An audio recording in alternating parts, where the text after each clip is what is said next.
Hello and welcome to a brand new episode of the Cinema Savvy News. It's myself, George, joined tonight by Tate Nyama and Christopher Gowner, and we are back after a 2-week hiatus. Because there was no news. Literally, there was nothing. There was maybe one thing which we have to talk about, and that one thing is a one-word. Yeah, Han Solo title, wasn't it? Yeah, exactly, which was stupid. But we've got to get to that. But how are you two, gentlemen? I haven't been on in 2 weeks as well. I actually realised it earlier. I haven't spoke to anyone. I know it's been a while. Yeah, I'm not doing too bad. Long day, but no, glad to be back and talking a lot of DC movies, which will please a lot of people, I'm sure. Well, we might get death threats if we talk about the Justice League running time, but we do. I am hyped for Stranger Things tomorrow. I'm not sure about you guys, but yeah, no, this is my final podcast before I go off to Austria again. So let's make it a good one. That's all I can say. My heart will go on. But you're back in December. I am back in December. That's the main thing. You are back. I missed the Thor review because I was going to watch it at midnight, and then I finished work. And I was like, you know what? I can't be asked. And then I got screwed over by the bank on Wednesday. And so I'm seeing it tomorrow. So my opinion's irrelevant. But yes, there is a Thor film out that we get to talk about very vaguely later on.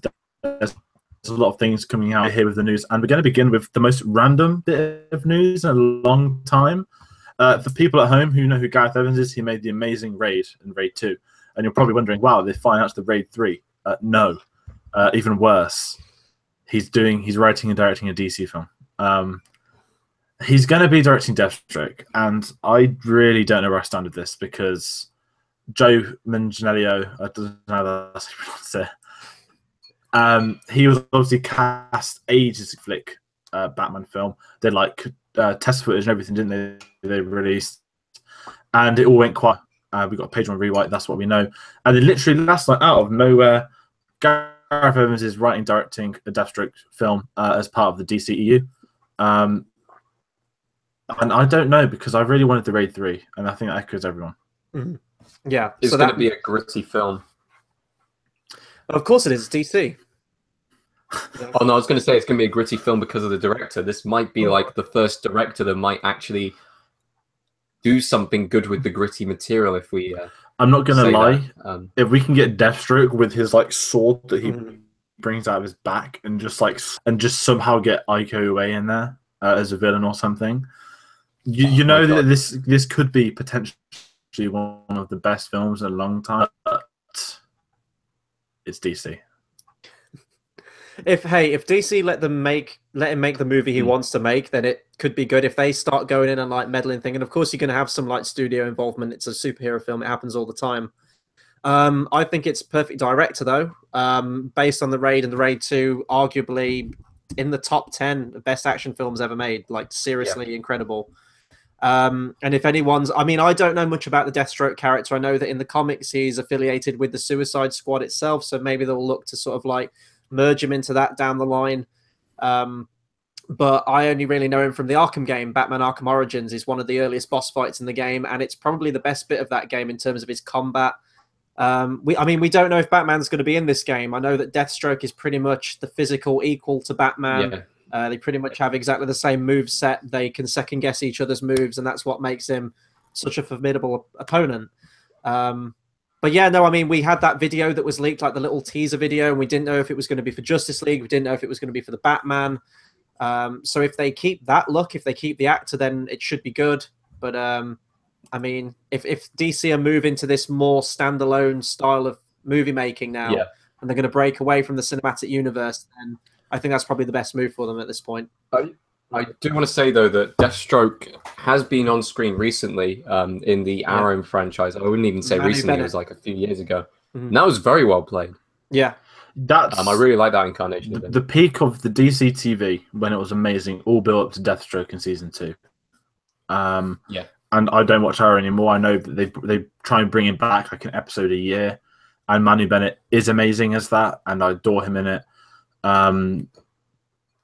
But he's certainly a character that in recent years he's had a bit more exposure, and what Deadpool was basically modeled after him as well. That's what a lot of people forget. That this is Batman's sort of equal, the fighting style, everything. And if I just don't know if there's enough content to do a Deathstroke film. that's my sole issue at the minute. But obviously, there's a Venom film which we've got to talk about in a bit. That's you can say similarly. Hold on, what I'm thinking here is DC are trying to match Marvel here. They see that there's going to be the Venom film, and they've just got to go. Oh, they're doing it. They're doing like a evil villain standalone film. We've got to go and do a couple of evil standalone films. They got the Joker movie. They got this movie possibly coming out. I feel like got Joker and Harley. They've got the Joker origin. Here's the thing: instead of trying to be their own franchise, they're just trying to copy every step of the way that Marvel is doing, but they're accelerating it, and that's why it isn't working. They actually took the step back and did their own thing. I feel like it would be fine, but at this current moment in time, they're trying too hard to distance themselves from Marvel, but at the same time follow the Marvel formula at an accelerated pace, and that's probably why people don't like the films as much. They're like the Betamax to VHS. They're like the HD to Blu-ray. That's going to piss a lot of people off, but I don't care. That's my stance, and I'm sticking to it. The other thing I have is there's now, I think, more Batman spin-off films in production than there actually are DC EU films. This is what I'm thinking. Like DC have always done this. Like Batman and kind of Superman are always the crutch. Like they try and do something different with like Green Lantern. It doesn't work. It's like retreat, make a Batman movie again. So it's always the way. But people love Batman, and in all honesty, like a Batman standalone trilogy, like Matt Reeves, maybe get Deathstroke in there. Like, sign me up. That sounds good. That sounds better than anything else they've got on the cards at the moment. And I like the fact that he's clearly come in and he's put his stamp on DC, but we will find out soon. We've actually got quite a bit of DC news today. Do you think Deathstroke, the character, is going to be tied into the Suicide Squad 2, which is like our second piece of news? Do you reckon he's going to be in that? No, that's my issue, is that I think, while we get into Suicide Squad 2, we'll just say it's minor, starting filming in March. My issue is that the Deathstroke film should have been him in just Suicide Squad 2 as either the one they've all got to get or him leading them. That would have been the perfect way to introduce him. I mean, for all we know, he could. I really doubt it. But do you reckon they're going to go with a separate team for Suicide Squad 2, or do you reckon they're going to stick to the main core characters and throw in a few new ones? They'll rotate. I think they'll get the core. Yeah, I think they'll get rid of a few. They'll be like Guardians of the Galaxy. I think they'll bring in like 2 or 3 new ones. They'll lose one in the process. They're not getting Harley Quinn or the Joker back, Hong Konger. And obviously they can't get Diablo or the dancing CGI. What's that model's name? Cara Delevingne. The eyebrows. Yeah. Should them things in America? You know when they sell like them really nasty car selling places where they've got them like giant like air things that arms just wave. That's what she was in Suicide Squad, but that's just through her entire film. She was a wacky waving inflatable arm flailing tube man. Basically, because that's all she did around that like Chris, tube woman. Tube. Oh, sorry. How sexist of me. Sexist pig. Hashtag me too. Right, Suicide Squad 2. Because the real big DC news is that people are arms ripping air. There's been death threats. There's been people being reported on the internet. You're probably wondering, oh my god, what's happened? And that's just directed at me. Yeah. Has a DC actor made a rape joke like what Jason Momoa did 7 years ago? I don't know. Has someone done this? Has someone done that? No. The Justice League runtime is 121 minutes, and the guy that reported that's had death threats off DC fans. Let that sink in. The man who did his job and reported a running time of a film received death threats. And if you don't believe me, you can go on Twitter. You can search it. It's 121 minutes. It's 2 hours and a minute minus 10 minutes of credits. There's no credit scenes, so you don't have to watch them either. You're literally looking at about a film Dunkirk's length. Yeah. It's going to be like dyed red and awful. And if you really care, knowing the pacing in DC films, they're even going to be able to get out of the second act before the credits roll. Are you kidding? It's just going to be one big fight. Like it's going to be it's going to be one act. Yeah, no, it doesn't even. It's a cold open, but it's also a cold finish. It's cold all the way through. They just throw you midway into the fight, and you're just like, oh shit, what's going on? They never explain it. The finish of the film is the finish of that same fight. No explanations, just the Justice League team fighting their way through the entire film. Do you think this film was originally 3 hours, but then when they cut Jesse Eisenberg out of it, that's left them with like a 2 hour movie? I'd rather watch like an hour of him than like an hour of that red like filter they've put over the top of the latest trailer. Yeah. Just like Jesse Eisenberg monologuing like the entire series. It's like, hey, Steppenwolf, and just starts talking about the bells are coming or something. Tickets are out on Friday. Is anyone charging to buy them? I'll book them. Why not? Why the fuck not? I'm not even going. I'm avoiding it gladly. I'm not even. It's projected for 100 mil weekend, which is like 70 mil less than Batman v Superman. Yeah. 2 million less than Wonder Woman. And less than what Thor's going to make, but don't make that comparison because you're just going to kickstart a war like Marvel v DC because you're a scumbag if you think Marvel's better. Because you don't. Do you not like art, as James Franco once said? So I was in London a couple of days ago, and I was overhearing someone on the tube, and they were talking about Justice League because they were walking past like billboards and stuff. And he said, and I quote, Superman's like death and return in this new movie is the best kept Hollywood secret in cinematic history. What? Really? We're just getting casual news reports that that just CGI mustache out of really shoots. Henry Cavill putting pictures of his suit on Instagram. I wish they'd just kept it. It'd be so funny. I laugh so hard if he wasn't even in this film. You just see all the DC fans just like, oh, it's Superman, Superman, Superman, and then it isn't Superman. It's just like, what's it called? Aquaman's dolphin sidekick or whatever the fuck it is. Just do the Force Awakens. Just do the Force Awakens. They get to the end of the film and on the Red Mountain. And Superman around. a lightsaber, and Superman turns around and he's an old man. I really just want that shot of like Superman breaking out of the casket in his new black suit with that giant like biker mustache, just looking like the biker from YMCA. How do you think he dyed his suit black? Like this is going to be my question for the film. Like my question to Man of Steel was, how did he shave? Like he goes in with a beard, talks to Maximus Decimus Meridius, comes out and he's like clean shaven. So, like, well, the magic. Well, if there's a costume in a USB, I think they can do a shaver in like an Amazon Echo or something. Justice League. No one is looking forward. Sorry, that's going to be our best review. I don't care. I'm calling it right now. It's going to be. I'm literally going to be watching like in Austria, hoping that I can go on to review, but not knowing what a single thing that's going on. I will fly you back over here just to review. You can just pretend that you watched it, say it's amazing, it's like art, and all the DC fans will believe you. Oh, it's like watching a fucking Picasso painting come to life.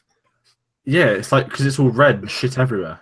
It's awkward and undefinable. There you go, people. DC. Should we leave DC alone and stop talking about a better company? So. I'm joking. Sony aren't much of a step up, are they? Let's be honest. Venom begun filming this week, which we already knew because they rushed that release. More interesting, Andy Serkis did an interview this week talking motion capture, and he basically come out and said, motion blah blah blah, motion capture is excellent, blah blah blah. You know the usual stuff. He's like, Tom Hardy's using it for his new film. And I assume that basically means that Venom's going to be done via motion capture, as in the suit stuff. Mm-hmm. I think that could be pretty cool, in all honesty, because I think Spider-Man is CG whenever they've done this sort of stuff. But to get motion capture, that means they'll probably be able to do some like cool CG between him as a human turning into Venom and stuff like that. I'm just getting Topher Grace flashbacks here. Yeah, but that was like weird, like makeup, like web thing. But Tom Hardy's an actor that doesn't care if his face is concealed the whole movie. Like he'll do that. He did that pretty much in Dunkirk. He did that in Dark Knight Rises. You know, he's okay with doing that. I'd prefer a blend. Like I think it's what they did with Topher Grace. Like you had your full CGI Venom, but when it was close up to the camera, it would be like a bodysuit, and maybe they do some like CGI morphing with the head. Like that's fine. But effects have come on a long way since that point, especially in terms of motion capture. So I'm sure it will just look as photorealistic as possible. Hopefully. So is it going to be a Venom Origins movie? Is he going to be the villain, or is anti-hero? Isn't it? I think it will be an. I think it'll be an origin. An anti-hero. Well, he was an anti-hero, but he was a villain first. You can't have him immediately out the gates as an anti-hero. You have to have him as a villain first, and then redemption. In all honesty, I don't want to see Tom Hardy get beaten up by Tom Holland in a Spider-Man film anytime soon. So I'm down with this Venom film. More importantly, what voice is Tom Hardy going to bring to the Venom character? Oh yeah. Oh, there's so. I mean, you've got the proper like posh Dunkirk. Spider Boy. You've got the. I love his Dunkirk accent. Like it's the proper like old school like aria fighter. Like hello, Trevor. Well, no, it's not like that, but it's. Oh, I don't know. That you've made me more excited now. I can see that. I can see like the parody videos already. Just like taking "You Think Darkness Is Your Ally" and putting it over like a Venom clip. Yeah, just him in the dark in his black suit. Yeah. He's talking to like Tom Holland, Spider-Man. Tom Holland starts crying. So I didn't sign up for this. I was 12. Moving on from another villain, we've got more comic book news. Easily This the excites best. me. Easily the best bit of news all week. Ben Mendelsohn, your beloved director Krennic from Rogue One. That guy from The Dark Knight Rises. Daggett, wasn't it? Daggett? John Daggett? Something like that, who taps Bane's shoulder and immediately regrets his you know, the classic, it was at this moment he knew he fucked up. Ben Mendelsohn is joining he's going to be playing the villain in Captain Marvel. They haven't said who he is yet. I don't know any Captain Marvel villains. No, neither do I. However, there's that small part inside of me that hopes this is the first crossover with Star Wars, and that he's just retaken his role as director Krennic, and we're just going to get that amazing, like him walking out of a plane with the amazing trumpets in the background and the Death Troopers and One Can Dream. But that's made me really excited for a Marvel film. Yeah. Hopefully it's not the case of like get Kate Blanchett, waste the character, get Mads Mikkelsen, waste the character, and now you get Ben Mendelsohn, you're going to do the same. Okay, I'm looking through a quick few. Absorbing Man is one of them. How is my company meant to absorb Wayne's? Oh god, it's an A to Z. Okay, we won't get through all of it. No, that's. I just really want him just to be. He's so good at being snidey. Like in any film, he can do that beautifully. And I think in the new George, which is just going to be absolutely unreal, because like you've got like the King's Speech with, you know, Colin Firth as King George, cut 7 years later to Ben Mendelsohn, director Krennic. I can't wait. If he has a white cape in this film, then they're doing well. But it's the usual Disney tree, and when Disney like using the same people, so he's gonna deploy that garrison all up over Captain Marvel. Just get like CGI like Peter Cushing just like coming from out of nowhere. We just want a Rogue One too, don't we? Yes, that's all we want. I want a spin-off story that's like, you know, we're getting this. Well, we will get to it later soon, but what about Krennic, a Star Wars story? And it's like him rising the ranks, like when he was younger to like everything, and it's like Doctor Strange when he gets his cape. It's that big moment in the middle of the film. Yeah. And then he gets his Death Troopers at the end, and everything is in place for the future. Okay, guys, I've found out who the villain's probably going to be. It's going to be the Skrulls. Yeah, they're aliens. Yeah. So is Ben Mendelsohn going to play like a giant Skrull, like an alien Skrull? He's going to be the leader of the Skrulls. Director Skrull? It sounds like a fucking Star Wars thing. What about You stand upon... What about Director Skrennic? Stand upon my humans, not yours. Hashtag Director Skrennic. Wow. I need to see this film. I would pay just to like at a celebration when he walked past in that cape. That was one of my favorite moments ever. But if I could relive that moment, having seen the film, I would just be there playing his theme on like loudspeakers. But no, that's the fact we're actually excited for a Marvel film. Can we say we're excited about the next bit of news? Moving on, is that James Mangold's been talking, and he said that we're working on a script for Laura. That's not the name of the film, but that's the name of the character. The X-23 spinoff. Yeah.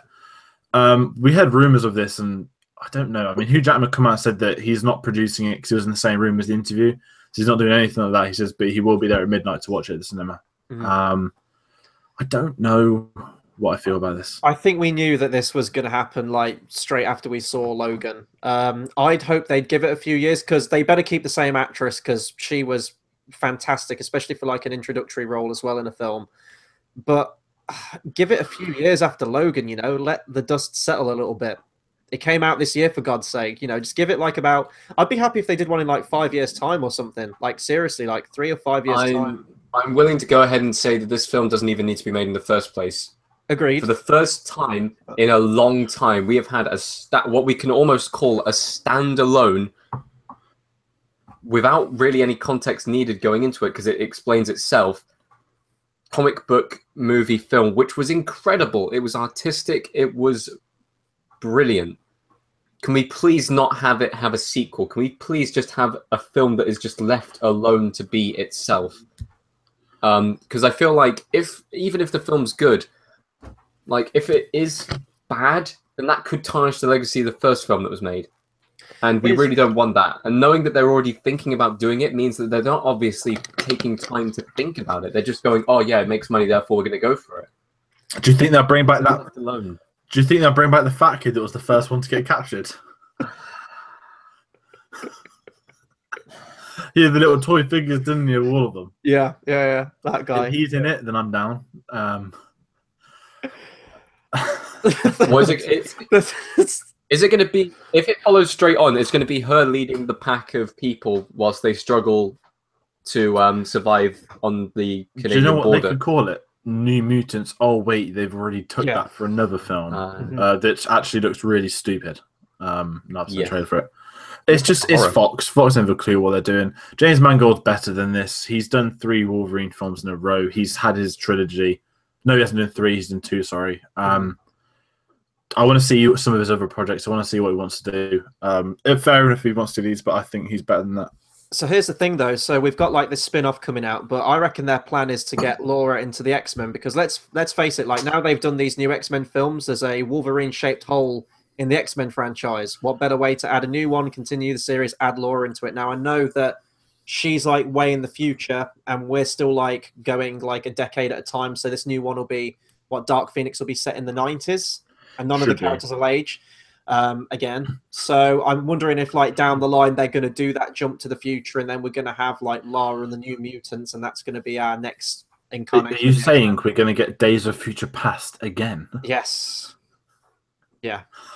Of course we are. No, it's going to be Days of Past Future. Hey, that's some original and shit you know what? Right there, Tate. Now we're in a stage where Michael Fassbender is meant to be playing. If it's set in the 90s, right? We're in the original X-Men timeline. Yeah, if people think the 18-year gap is bad between Ewan McGregor and Alec Guinness, what about like the 3-year gap between Michael Fassbender and Ian McKellen? Are they going to do some kind of like and Patrick Stewart? They're going to do some kind of like Palpatine trick where like they'll be fighting against a mutant and their faces all melt into McKellen. Magnets. There'll be like magnet attack or something. And oh god. Oh, you can imagine actually. That's horrible. It's just a mess, isn't it? The whole Moving on. Mess. Speaking of a mess, Han Solo film called Solo: A Star Wars Story has finished filming. I think that's one of the dumbest. That is one of the dumbest titles. I wonder if you could file a lawsuit against Lucasfilm and see if you can sue them for thinking the film was about Ben Solo, the estranged son of Han Solo, because it technically could be false marketing. Because at the minute, I see a lot of Kylo Ren toys everywhere. And if they're doing a film called Solo, it's right to assume that this is about Ben Solo. So, in theory, I would laugh if they pulled a massive fast one on us and they're actually filming a Kylo Ren origin story. Hey, that'd be more entertaining than anything that's come out in the last couple of years with Star Wars, apart from Rogue One. Like Chris, just remember, you've got to sit through the entirety of the first film. I'm going to show up at midnight, guys. I'm not going to do that. No, I probably will see it, won't I? Because I hate myself. You will see it. You're going to be that guy that just shouts out to everyone in the crowd, "I hate this film." And so there's just going to be some like Star Wars fan there. We're going to have to drag you into the cinema, kicking and screaming, Chris. There's going to be some twat that like cheers when the Rathars are on screen. I'm going to want to like punch him in the throat or something. I'll do it to wind you up. Was this title really a surprise to anyone? Like it was. How stupid it was. Why not put the extra 3 letters in called Han? Yeah. I actually prefer the sound of the entitled... Because they could have just called it Han, a Star Wars story. The entitled Han Solo film sounds better than Solo, a Star Wars story. That's true. Too many S's. It's too many S's. Solo, a Star Wars story. And the logo looked awful. Because let's be honest here, we're going to learn about the Kessel Run here, aren't we? They're doing everything. Yeah. So why didn't they just call it... They've got Rogue One. Why not have Rogue One, Kessel Run? A Star Wars story. Kessel One. Kessel One. What's our call sign? Kessel One. Let's be honest. I would much rather. I'm only really excited for this to see Lando. That is literally my main thing. All I want to see is Donald Glover as Lando. I don't care. And Woody Harrelson. I love Woody Harrelson. He's always. And you just know that Donald Glover will be wearing exactly the same outfit that Billy Dee wears in Empire Strikes Back, because the characters are only allowed to wear one outfit throughout their entire lives, apparently. So he has two. Okay, well, this is many years before. I know that because of Battlefront's new game. Maybe we see him get his coat, like buy it in like a market or something like that. Oh, burning information that we needed from Empire Strikes Back, right, guys? There's just going to be got his cape. There's just going to be some like triggered book readers that will like be tweeting like Pablo Hidalgo, like in issue 4 of the Lando story, it shows him into this. There's going to be one of them. Like the one scene. We're gonna okay. If we're saying that Rebels is canon, which it is, I'm assuming. Yeah. Rebels is canon, right? Yeah. Okay. So Lando has appeared in Rebels a couple of times now. Will that be Will that fit into the story of this new film being made? Or no, it's not going to be set like 5 years. I reckon this will be like 10, 15 years before episode 4. But it's Donald Glover. The one scene I want to see in this movie is like the card game where Han wins the Falcon, because I want it to be like Liar's Dice from Dead Man's Chest.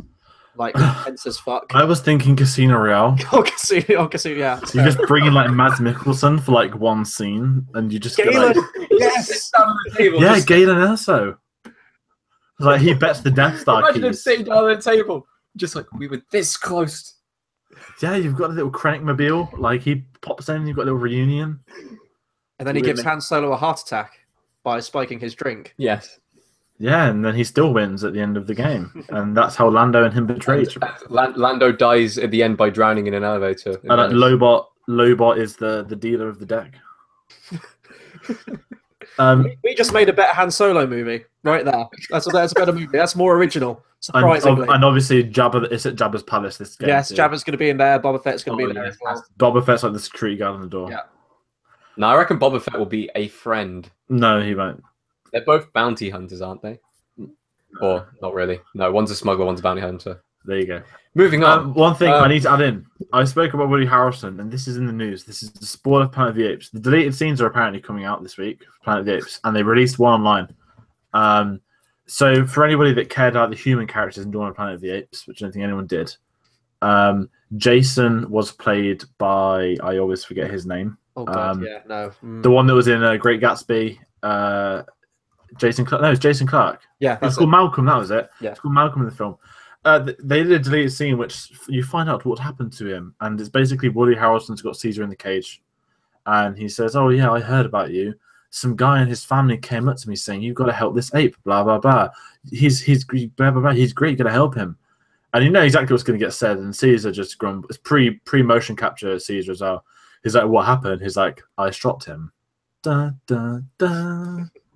I'm glad that they cut this scene. Yeah, it makes the universe too small. Like, I like that whole, like, not knowing what happened to them. Like, maybe they're alive out there somewhere. Maybe they're dead. It just, It's like the best one was the James Franco one in Dawn, where it was a cameo of your old footage and you still don't know what happened to him. And it's the same Malcolm. Now we know his family's dead. I won't lie, I'd much rather seen that kid get shot on screen. She really pissed me off. But yeah, that's just a little quick one. But going back, David Fincher has come out and announced he turned down directing episode 9. So he's doing an interview with Empire, and he basically said this week that he spoke to Kathleen. That would have been trippy. He spoke to Kathleen Kennedy before JJ was rehired about directing episode 9, and he basically turned it down. Second time he's turned down a Star Wars film. He basically said that you need to have total commitment, 14 hours a day, 7 days a week for like a year and a half. And he goes, he's got a lot of respect for anyone that does that, but he didn't want to. Mm-hmm. Fair play. I would have been so intrigued to have seen that film, though. Yeah. If he would get to make the movie that he'd want to make, Yeah. Can you imagine the day if they kicked David Fincher off a project? Like, I don't think... I think if they've gone to him twice, I think it's because they want him properly. Mm-hmm. In the same sort of week, JJ has kind of come out and said that in episode 7, we had to do this, and he goes, episode 8, Ryan did what he wanted, and episode 9, I've got freedom to do what I want as well. So at least that's being said. Obviously, it's good PR stuff, but Fincher's Star Wars would have been very interesting. Yeah. But yeah, that was kind of cool, weird news. Is he working on any Imagine films? bringing on like Aaron Sorkin to do the. It'd bring in Brad Pitt probably as well, which would be amazing. Actually, I don't know if Aaron Sorkin's script would work with Star Wars. Don't get me wrong; it's a script I'd love to see, but it's. I'm not. You need a more action-based script, which I don't think I've seen from him yet. Yeah. Should we move on to something which sounds very action-based? I'm surprised this wasn't headline, guys. Michael Bay. Oh, you go ahead, George. The greatest director of all time is producing a live-action Dora the Explorer movie. What? Dora, the 7-year-old girl that goes round to the wasteland teaching people Spanish, is going to be a teenager moving to a big city with her cousin Diego. The stereotypes do not stop there. Is Swiper going to be like a black dude just kind of fucking stealing stuff? What is this? Is Dora going to be like Megan Fox? Like teenage Dora the Explorer? You know, this is where like that weird internet like fan fiction goes wrong. I don't see anything good coming from this film. I feel like it's going to hit every single stereotype. And I'm not talking about like, I genuinely think this film is going to be racist in some way, shape, or form. Of course it is. You're gonna have like what's the name of like a companion in the film in Dora the Explorer? I don't know. I don't watch it. You're gonna have him voiced by like Tom Kenny or something, like Revenge of the Fallen. He'd be like, "Yo, what's up, man?"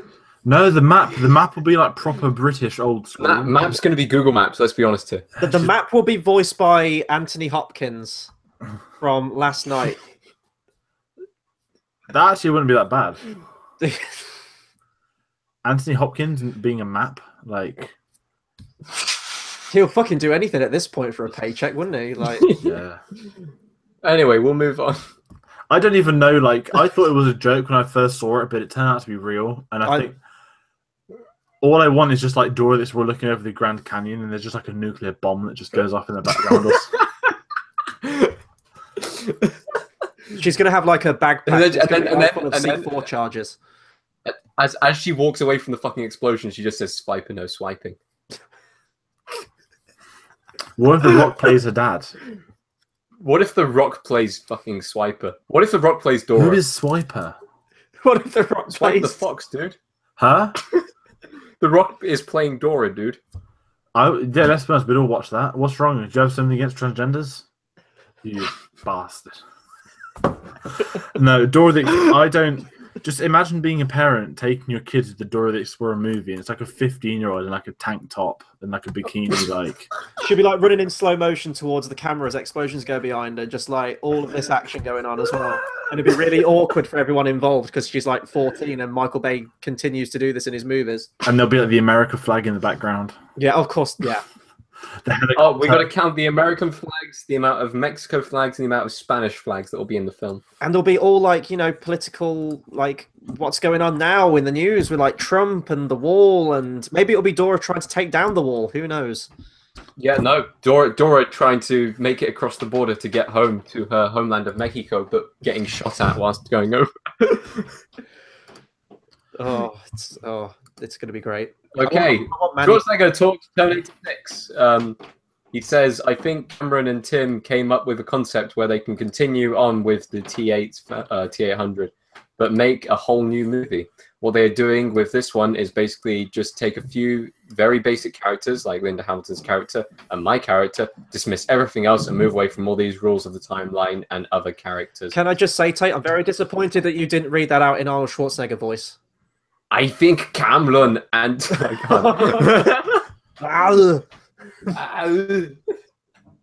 Okay, I like how he says take these very basic characters like Linda Hamilton's character when she's probably one of the most compelling character in the entire Transformers series. Transformers? Oh, fucking hell. May as well be at this point. Terminator's franchise. The thing I love most is that they're talking about how basic it all is, but they've already announced it's going to be a trilogy. Yeah. Like, Very basic. yeah, this film is. The film's going to be so basic. It's going to have Starbucks adverts everywhere. Just gonna. I don't want to watch this Terminator. I'm just done with Terminator. Genesis hurt me in all the places. In all the places I didn't want to. I gladly skipped Genesis.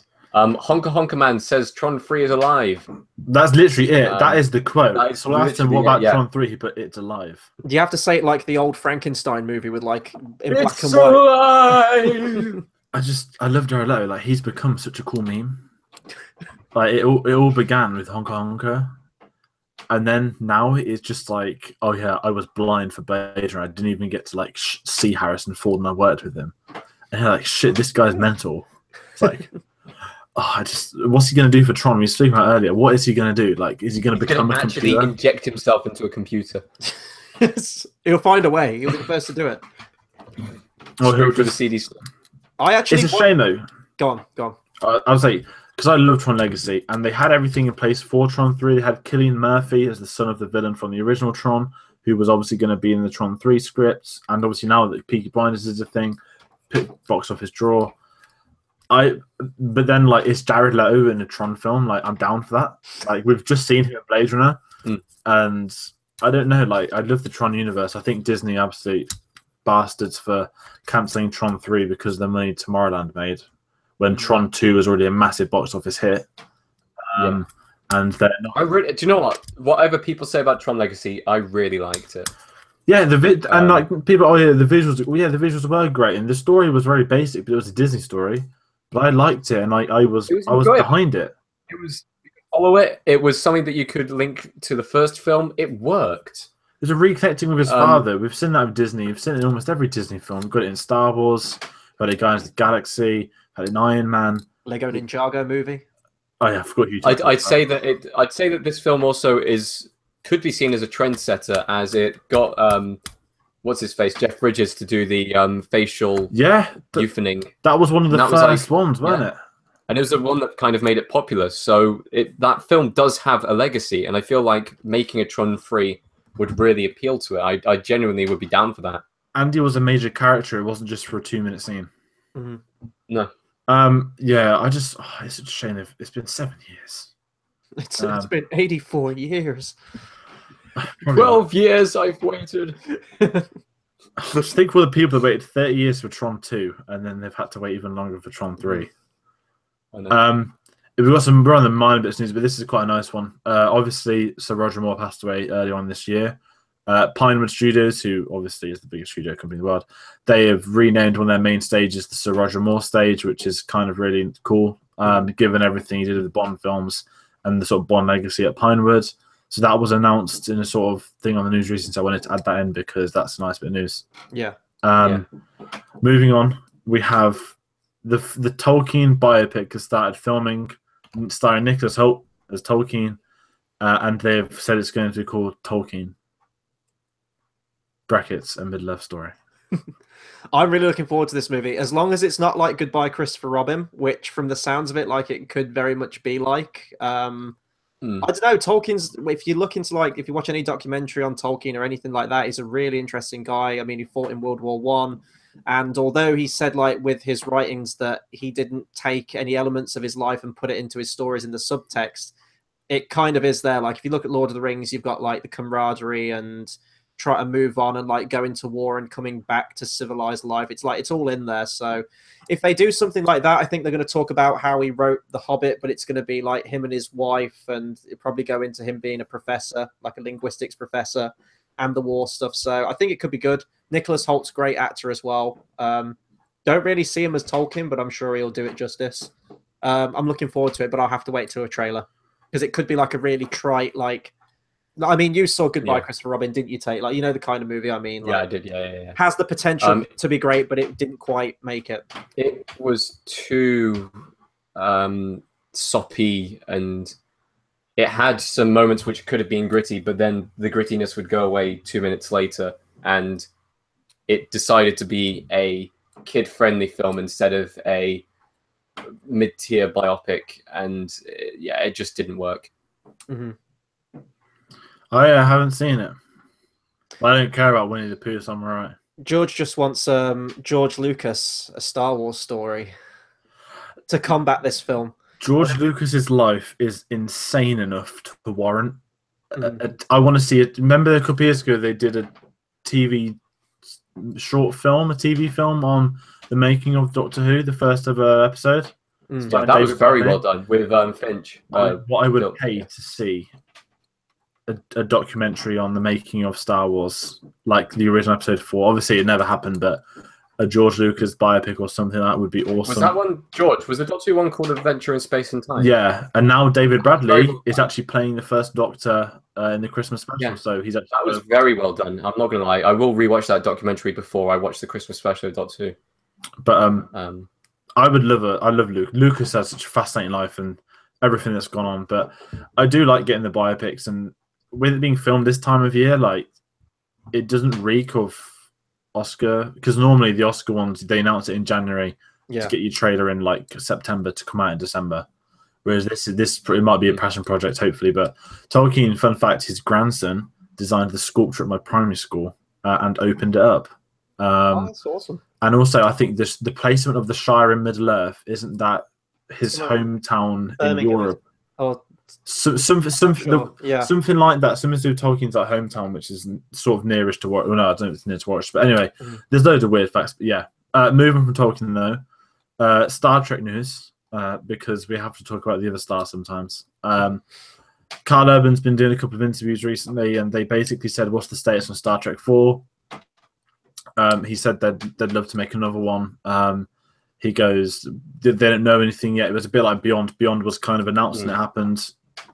I haven't seen it yet. I quite like Beyond, where some people thought it was very average. No, I like Beyond as well. I'm buying it tomorrow because after going to the concert last week, I kind of want to see it. But also, I don't mind the 2 J.J. Abrams films. But it's done something that no one else ever did, which was make me invested in Star Trek. But obviously, he also spoke about they're still grieving over Anton Yelchin as well, so that would be quite tough for them to film together. But I'd be down with a 4th Star Trek film. I love Carl Urban and everything he does. Oh, Carl Urban is a chameleon. Like, I barely recognized him. He was in Thor, wasn't he, as well? I barely recognized him in Ragnarok. That's I didn't why see he's him been as Carl. talking loads. I wanted to go ahead and say, like, whilst I was watching Thor Ragnarok, I didn't realize it was him until the credits came up and it's like Carl Urban. I was like, oh crap, that was Carl Urban. Like, you really will not recognize him even slightly. I know he's playing. He's bold. And I know he is. But no, so the Star Trek 4 could happen. I think they're not going to put that franchise away. They still make a load of money. Well, they're still cranking out Star Trek, aren't they? I mean, they've done Star Trek Discovery, I think, on streaming TV. Of course now, haven't they? That's on Netflix. That has been getting hilarious reviews. It's been getting brilliant reviews from critics, but all the Star Trek fans fucking hate it.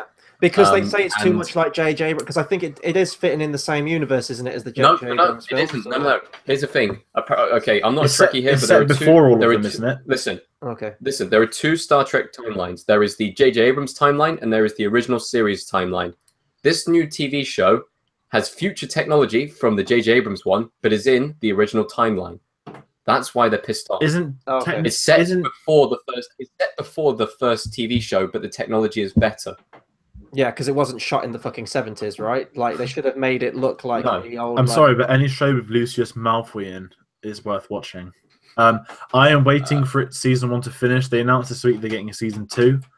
It takes a lot to get me to watch Star Trek. Funnily enough, Star Trek, Netflix always makes money, but we've kind of got 2 Star Trek-based TV shows at the moment. We've got The Orville as well, which is a Seth MacFarlane one, which a lot of people wrote off immediately as being the comedic kind of like a Family Guy styled one, when actually it's been getting brilliant support from fans like of Star Trek. They really love it. They think it's fresh.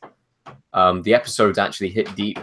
There are some like crude jokes in there, but it fits the tone of it. And I mean, I've been watching both series, and I prefer The Orville over Star Trek Discovery by a long way. Star Trek Discovery has terrible characters, terrible tone. Orville has likable characters and a likable tone. So, is it definitely not Family Guy in space? Definitely not Family Guy in space. There is an episode which is entirely dedicated to what I would say was a current issue and was handled extremely well. But can you watch it and unsee Brian from Family Guy? Yes, you can. You can completely unsee Brian. Well, I've seen Seth. Like yeah, you see Seth MacFarlane. You see him as loads of different characters. In this, you see him as just Seth MacFarlane, which is Brian, good. Yeah. from Family Guy. Moving on. Yes, Dunkirk, film of the year. The Blu-ray release date is on December the 18th in England, December the 19th in America. Get your money ready before Christmas. 5-month gap, July to December. That rarely happens. Fast and Furious, there's a 6-month gap. So I don't know what's going on with the home distribution stuff, whether it's just the Christmas sales and stuff, but they're releasing on 4K, Blu-ray, DVD. There is a bomb of special feature behind the scenes. They've announced them all. There's like 10, 15. I'm not going to read them all off. But as every Nolan film has unreal behind-the-scenes stuff, all the making-ofs, you just know that this one's going to be mental, just the behind-the-scenes footage of the Spitfires and everything like that. So that is one to get pre-ordered. And there's a special Digibook edition coming out, which I would recommend because they did that for Interstellar, where it had like, loads of making-of stuff. Like with it's a kind of a trend Universal tried to do, but no one really does it much, except the Lord Nolan. But no, that marks the end of the news. It's been quite long, but we're back after 2 weeks. That's actually not a lot of news, let's be honest. But we've got a box office breakdown, which we're going to fly through. We missed 1 week. No one really cares. Happy Death Day got number 1 at 26 mil. Blade Runner got number 2 at 15 mil. The Foreigner starring Jackie Chan got 13 mil. Again, no one cares. Last week, though, Tyler Perry, Boo 2. No, that isn't the full title. I'm not reading the full title. Tyler Perry, Boo 2, A Medea Halloween. Debuted at number 1 with 21 mil. People love Medea movies. Oh, fucking hell, Geostorm looked terrible. It entered at number 2 with 13 mil. It looks like a film made in the 90s released in this era. Yeah. Yes. With worse CGI like than the 90s. Day After Tomorrow. It looks like a shittier version of Day After Tomorrow. Day After Tomorrow is great. It's a good film, Day After Tomorrow. Is it, though? I was 8 years old. A woman getting hit by a flying bit of debris was one of the funniest things I've ever seen. And the fact there was like the giant ice hail the size of like fucking trucks and shit like that. The boat that just casually flew through or sailed through like New York, was it, or something? I can't remember. Yeah. I like Day After Tomorrow. Happy Death Day last week. So Geostorm was number 2 of 13 mil. Happy Death Day 9 mil. Doing it quite well. Happy Death Day is doing quite good at the moment. It's not meant to be that bad, actually. I might check it out this weekend if I get a chance. It's meant to be very good, actually. I've heard. The big drama is that Blade Runner's worldwide box office is now at 196 mil. The budget was 150, so it's it's made its budget back, but yeah, marketing, and they put a lot of money into marketing. It's a shame, but at the end of the day, give me a good film that makes less money than a shit film that makes a lot of money. That film will have a legacy. Yeah, that's the point. At the end of the day, the last Blade Runner was. I don't think this is an outright flop. Like, it's at least it's got its budget, and it probably will get some of the marketing, just won't hit profit. The first film was an outright flop. Exactly, they're going to have home media for the next how many years they want to do it. This will be one as well where people are going to chuck the extra money to get if anyone's got a 4K telly, they'll get that 4K cut. This will be one that people like the old Blade Runner are going to buy after time. I think to each new format that comes out. Yeah, it's a shame, but I don't mind. I do, but it's fine. Yeah. And then the weekend preview, Thor is obviously out. It's going to take everyone's money. They reckon it's going to get about 100 mil domestic in America and about 85 to 100 mil international. I think that's bigger than Thor 1 and 2. Not as big as Spider-Man, unfortunately. But this Thor's weird. I haven't seen it yet, and I haven't really been kicked to want to see it. That first trailer came out and everyone saw it. But in since that, it looked amazing, the first trailer. Yeah, I don't know if it's just the superhero fatigue now. This is our 5th or 6th superhero film from this year. Yeah. And there's another one coming in 3 weeks. There's been a couple of good ones this year. But sadly, if you watch our review, you'll find out that there has been no overall good Marvel films from this year. They've all been duds. Oh no, Guardians of the Galaxy's fine. No, it isn't. Guardians 2 was fine. It's riddled with problems. No, riddle me this. You're wrong. No, I'm interested to see it, but I don't care. I just want to watch Star Wars. I don't care. Yeah, that's a fair way of putting everything, isn't it? Yeah. But yeah, that is everything. That's the news from the last 2 weeks. Tate, I can leave it all down to you now because you're saying adios for a month. Yes. Thank you guys for being on once again for another somewhat successful year. I will be on before the end of the year as well. I'm just going away to do a bit of skiing for a bit of training, and then I'll come back for a few weeks to the Star Wars premiere, do a couple of videos, including a big one which I've got to try and plan at some point. And then I'm back out to Austria again, and we'll be doing the occasional review, the Oscar night, obviously. Mhm. Of course, I'm going to be up for the Oscar night. I was up for the Oscar night last time in Austria. I'll be up for it again this year, where I will win back-to-back in that competition that we always do. Because I can't win in Battle of the Brackets, I'll take the Oscar win instead. But anyway, yeah, I guess I'll see you guys around whenever videos happen. We'll be going Last Jedi together, so. Yeah, absolutely. But yeah, am I taking it out as well? I don't know. I'll do it. Join us next. Is there any videos coming out this week? I don't know. If the trailer comes out, we'll react. I Stranger Things might review be from on Chris. I might be on a Saw 1 to 7 discussion with a mate on Sunday. I'll be seeing the new film Jigsaw either Sunday or Monday, so expect a review for that. I'm really looking forward to that one. And then there's a lot of other big films coming out November into December, Star Wars, all that stuff. So yeah, we have you covered, and we'll have the news each week. We want to try and do Battle of the Brackets at some point or whatnot. We will try. We can't guarantee anything. But we're on the journey to the Last Jedi. That's literally all I give a damn about right now. The merchandise is in full swing. Everything's happening. Everything's going well. And hopefully there's a trailer to talk about in Han Solo. But yes, this has been another episode of Cinema Savvy News. And I will see you all next Thursday. Yes? Yeah, I am here next Thursday. yeah. See you guys.